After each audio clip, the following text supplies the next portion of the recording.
একটি গ্রামের একটি যুবক ছিল। ছোটবেলায় সে খুব ভালো ছিল। নামাজ পড়ত, কোরআন পড়ত, মসজিদে যেত।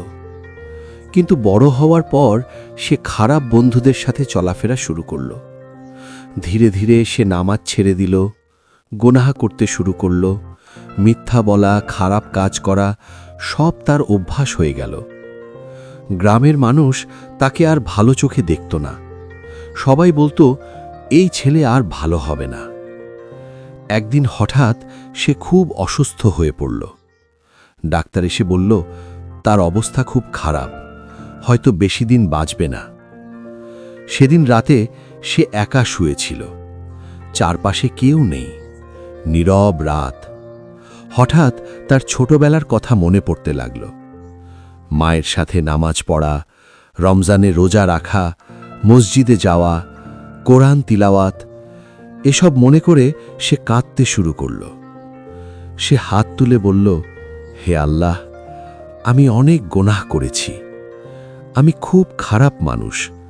আমি নামাজ পড়িনি, আমি অনেক ভুল করেছি। হে আল্লাহ, তুমি আমাকে মাফ করে দাও। সে কাঁদতে কাঁদতে তওবা করল। অনেক কান্না করার পর সে ঘুমিয়ে গেল। সেই রাতে সে স্বপ্ন দেখল, একজন সাদা পোশাক পরা মানুষ তাকে বলছে, ভয় পেও না, আল্লাহ তোমার তওবা কবুল করেছেন।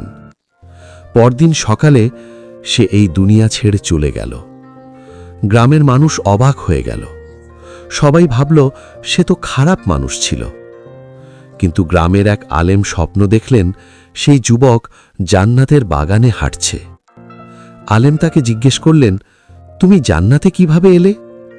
যুবক হাসতে হাসতে বলল, আমি জীবনে অনেক গুনাহ করেছি, কিন্তু মৃত্যুর আগের রাতে আমি কাঁদতে কাঁদতে তওবা করেছিলাম। আল্লাহ আমার সব গুনাহ মাফ করে দিয়েছেন। গল্পের শিক্ষা। বন্ধুরা, এই গল্প থেকে আমরা বুঝতে পারি, আল্লাহর রহমত থেকে কখনো নিরাশ হওয়া যাবে না। যত বড় গুনাহই হোক, তওবা করলে আল্লাহ মাফ করেন। নামাজ ছাড়া জীবন অন্ধকার।